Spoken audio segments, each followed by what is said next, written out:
considering the high failure rate in like the restaurant industry, what made you want to go into this business?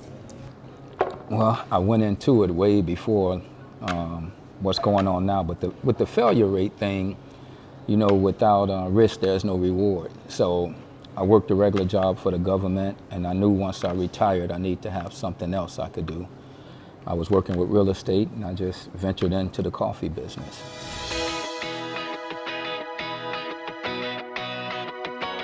Most of the community outreach I do is really not as much with the coffee house as it is with, right above this coffee house, I rent out to disabled vets, recovering addicts, and people that otherwise would be down on their luck. I've been doing that for a little bit over 30 years, and a lot of people don't know that, but that's something that I do for the community.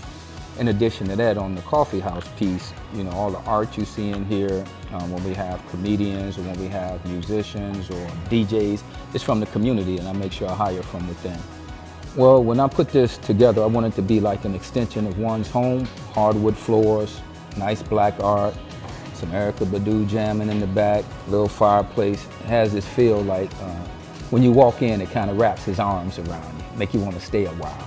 We call it our #1 stunner. That's the Caramel Royale. That's 2 shots of espresso, your choice of steamed milk, which is almond, soy, oat, skim, or whatever. It's all topped with whipped cream and then caramel drizzle. If you can work 14 hours for somebody else, ain't nothing wrong with putting in 16 for yourself if you're trying to build generational wealth and start a legacy.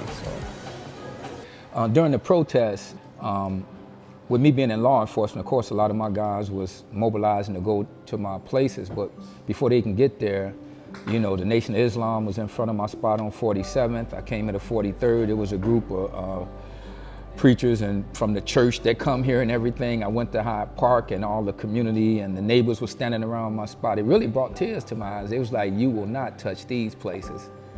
These are gonna stay here. And then people just kept it moving. So it spoke volumes of what people think of what we're trying to do in the community.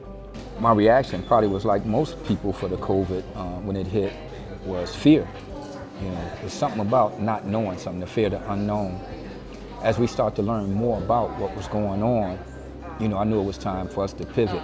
I knew we had to be creative and innovative to stay relevant. Right now, there's a lot of opportunity out there right now. Without going into all the things that's going on in this industry, I would say this: where there's crisis, there's a lot of opportunity, believe it or not. And I plan on capitalizing on it, but I'm gonna do it in a strategic, slow, smart way through my accountant, my attorney, and my business advisor. So I wanna expand, but I want to make sure if you go into one, you go into another, it's the exact same feel, it's the exact same service, it's the exact same product, quality that you get at any one of them.